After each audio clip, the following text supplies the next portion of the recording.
वहाँ मन की शुद्धि की व्याख्या है, शरीर शुद्धि की व्याख्या नहीं है। चलिए आगे चलते चक्रेश भाई। सुचिर भूमि गतम तोयम, भूमि में बहता पानी पवित्र होता है, बिल्कुल सही है। ऐसा करना। हो जो नाले का पानी बह रहा है और जहां पर आपके माता पिता भाई बहन सबने लघु शंका की है, वो पानी नीचे बहने लग गया, उसमें गिलास भरना, कहना लो दीपक भाई पियो। बोले क्या है? सुचिर भूमि गतम तोयम। मित्र, संडासे का पानी बाहर बहा दो जमीन पर और कहो लो शक्कर पी ले। बोले गंदा पानी पियो। अरे सुचिर भूमि गतम तोयम। मित्र, सुचिर भूमि गतम तोयम का अर्थ है जो कुएं में भूमि में पानी है वो पवित्र है, नदी सरोवर में जो बहरा पानी वो पवित्र है, झरनों में झरना पानी वो पवित्र है, न कि संडा से भरा भूमिगत पानी पवित्र है। आपको वहां विशेषता तो लगाना पड़ेगी। हो नारी पतिव्रता शुचि है, बिल्कुल ठीक के ना आप।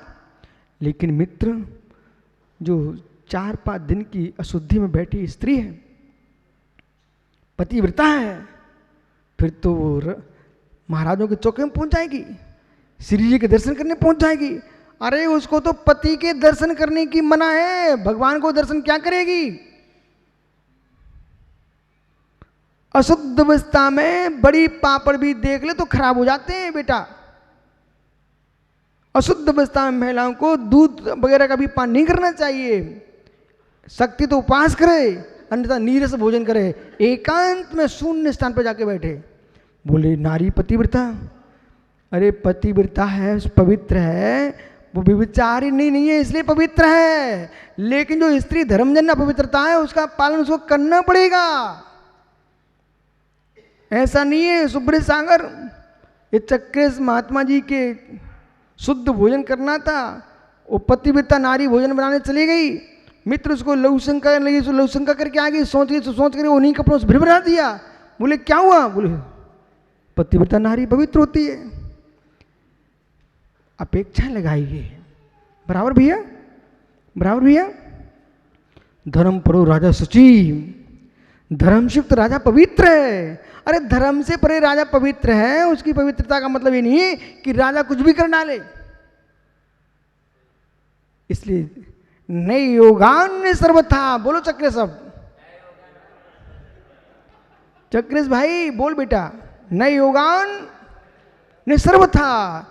यदि इतनी प्रज्ञा से आप विशद व्याख्या नहीं करोगे तो लोक में इस श्लोक से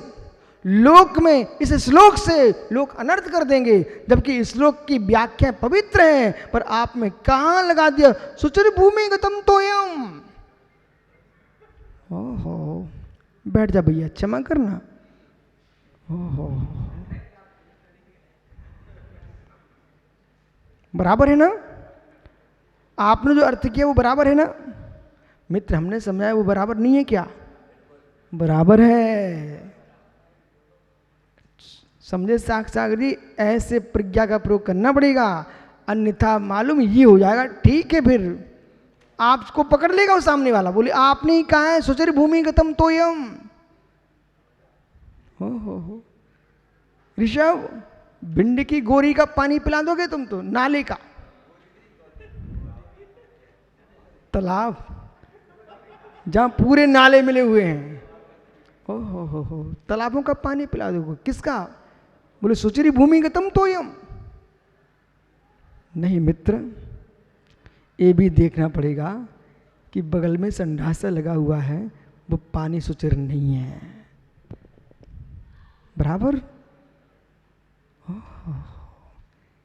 इसी प्रकार से लोगों ने एक एक गाथा निकाली, एक एक सूत्र निकाले, एक एक श्लोक निकाल लिए, वो अपनी बात को दिखा रही। लिखा है, मैंने कहा मित्र उसके आगे पीछे देखना क्या लिखा है।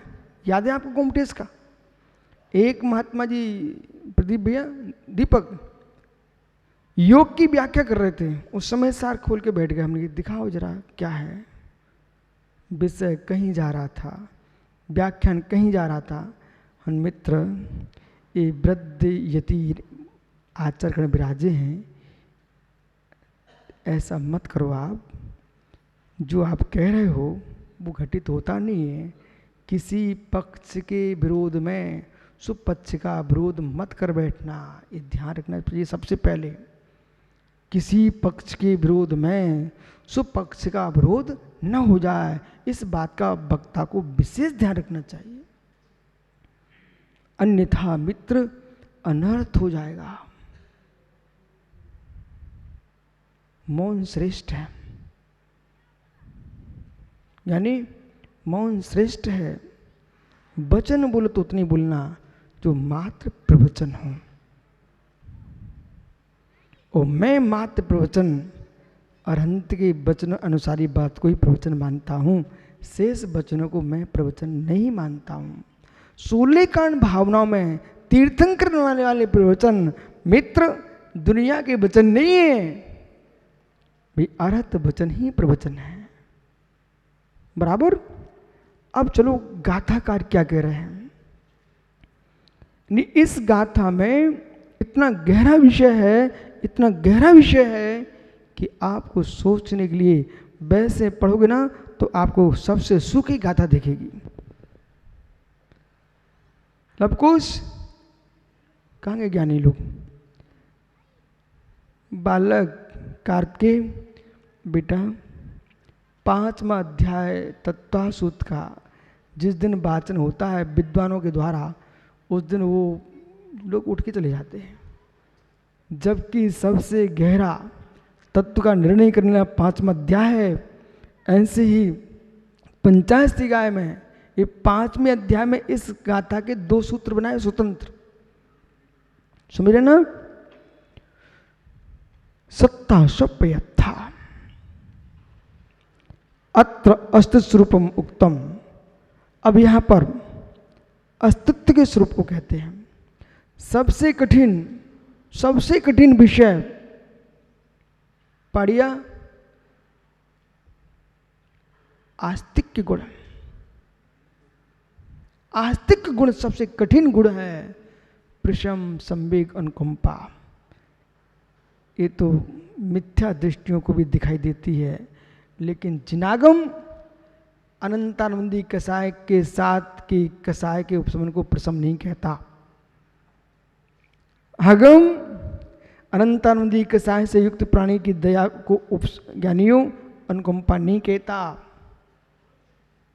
प्रशम अनंतानंदी कसाय से साथ को आगम संवेग नहीं कहता। सम्यक के साथ सहचर होंगे, क्योंकि ये सम्यक के ज्ञानियों श्राग सम्यक का लक्षण है। ये प्रशम संवेग अनुकंपा आस्तिक किसका लक्षण? श्राग सम्यक का है। आत्म विशुद्धि मात इतरत, आत्मा की जो विशुद्धि है वो वितराग सम्यक है। ऐसा सर्वासिद्धि में आचार्य पूज्यपाद भगवंत ने लिखा है। विराजो अभी के न चक्रेश इन ज्ञानियों को ऐसा लगता, हो सकता है ऐसा लगे कि मैंने कहा अंकुश श्लोक याद करो। बोले गुरुजी कितने कराओगे याद? बेटा उस दिन तुमको मीठे लगेंगे जब तुमको गर्दर की गद्दी पर बैठने को मिलेगा और विद्वान तुम्हारे नीचे होंगे, तब आप इस श्लोकों की व्याख्या करोगे। तब आप याद करोगे कि मुझे बासु कुंड में वैशाली ने, हमारे गुरु ने कुछ कहा था। वो आज मत सुनो मत सुनो मत सुनो, लेकिन जिस दिन विद्वानों की सभा में होगे या तो कमरे नहीं खोलोगे, और खोले भी तो उनकी प्रशंसा माला ही डलवाते रहोगे, खुश होकर चले जाएं, लेकिन जिनवाणी नहीं कह पाओगे। बेटा सत्य है। हम माला देके खुश करके उनको विदा कर दिए, वो कोई आपकी विद्वता नहीं है। बिना माला बिना लिफाफा के विद्वान तुमसे खुश होके जाएं, ये तुम्हारी विद्वता है। गदगद होके आए, गदगद होके आए। पुष्प जी कहते थे टीकमगढ़ में, संदीप याद है आपको? एक दिन गुलाब चंद जी पुष्प बोले, बबलू जी, महाराज जी समाज में चर्चा चल रही है। हमने कहा चर्चा चल रही है? नए मंदिर में वाचना चल रही थी। बोले महाराज जी समाज में चर्चा चल रही है। हमने क्या हो गया पंडित जी? बोले चर्चा ये चल रही है, बड़े बड़े बड़े बड़े आचार्य मुनिगण वृद्ध आए, ये पंडित लोग बैठते नहीं थे, पहले दिन आते अंतिम दिन आते हैं, अभी पूरे विद्वान क्यों आ रहे हैं? हमने पंडित जी आप ही उत्तर दे सकते हैं इसका, मैं क्या उत्तर दूं? हमने पंडित जी आपने क्या उत्तर दिया? बोले महाराज जी हमने उत्तर ये दिया कि देखो भैया हम हैं भूखे, भोजन मिले उतने जाए। बुंदेलखंडी बोले भैया हमें भूखे तत्व के, भोजन मिले वहाँ जाएं। बोले महाराज जी प्रश्न ये है कि हमारे लिए हमारे स्तर के बाद भी कुछ है, वो सुनने को मिलता ना, इसलिए हम लोग दौड़ के आते हैं। सम्मेश कर में आचार्य विराग साहब महाराज का चातुर्मास था पहला, उसमें टीकमगढ़ से लगभग 125 लोग आचार्य महाराज के पास गए थे चातुर्मास की प्रार्थना करने, उसमें 50 विद्वान थे। याद है मित्र आपको? मतलब पूरी सिटी में चर्चा थी कि चातुर्मास के लिए समाज जाए तो बात जमती है, लेकिन पहली बार गांव के विद्वान गए हैं। बेटा ये प्रशंसनीय के विषय नहीं है, विषय ये है कि तुम्हारी कीमत उस दिन आकी जाएगी जिस दिन विद्वान तुम्हारी सभा में होंगे। बच्चों को महिलाओं को बिठा के प्रभावित कर लेना ये तो जादूगर भी कर सकता है, विद्वानों को प्रभावित कर पाओ। इसलिए अंकुश सुना कि नहीं बेटा? अंकुश का मतलब अवरल ना सोचें, स्वातम ना सोचें, आसी ना सोचें। जितने ज्ञानी बैठे पवन कर दो समय बर्बाद जीवन का। स्वर्णमय जीवन है बेटा, अभी भी समय है, ज्ञानी बनो ज्ञानी बनो। लालू कुछ नहीं रखा।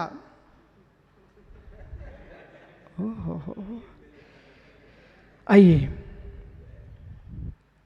ये क्यों कहा? जो प्रकरण सामने आया आपने मूल प्रमाण दिया है, प्रशम संवेग अनुकंपा अस्तिक्य श्रांक संवेग का लक्षण है, बराबर आत्मशुद्धि मात्र इतरत। ये पंक्ति सर्वास्थिति ग्रंथ की है। इतने सरल बन के जीना चक्र, इतने सरल बन के जीना कि बेटा तुमको अज्ञानी से अज्ञानी विद्वान ना समझ पाए और विद्वान से विद्वान आपको विद्वान ना समझ पाए, इतनी सरलता में जीना। लेकिन जब जिनवाणी की व्याख्या के समय आए तो बेटा बृहस्पति बन के बैठना, फिर अज्ञानी बन के नहीं बैठना। सामान्य इस गद्दी से नीचे आओ, बिल्कुल सामान्य जीवन जीना, क्योंकि अपने आप को विद्वान दिखाओगे ना तो लोगों को हीन भावना आएगी, असमान हो जाएंगे आप, तुम्हारे साथ लोग अच्छा व्यवहार नहीं करेंगे। हर समय विद्वान बन के नहीं जीना। विद्वता मेरे घर का विषय, उसको रत्नों की भांति सुरक्षित रखो। बहुत सारा धन व्यक्ति दीपावली के दिन निकालता है, बाकी की साल भर अंदर रखता है, बराबर। ऐसे आपको अपना ज्ञान अंदर रखना चाहिए जिससे सामान्य जीव भी तुम्हारे पास बैठ सके, और जब आवश्यकता पड़े तो यानी ऐसे निकाल देना कि जैसे तुम्हारे घर के दीपावली के दिन जब निकलता ना तो देखने वाले की आंखें घूमने लगी, ये संपत्ति। दीपक बच्चों को कौन लोग बताते हैं? वो तो मुझे एक बार बहुत छोटा था उसे पता चल गया था। दीपावली के एक रात पहले कमरे में मैं लेटा हुआ था विद्यार्थी अवस्था में, तो वहाँ एक आवाज़ आ रही थी, खन खन खन। मैंने बात क्या है आज? तो मैंने ऐसे रजाई से ऐसे किया, भैया गड्ढा खुद रहा था। तो गड्ढा खुला, थोड़ी देर बाद मटका निकला, मटका के बाद उसमें और डब्बा निकले उसके अंदर। पूरी रामायण समझ में आ गई कि ओ ये गांव के लोग कैसे रहते हैं।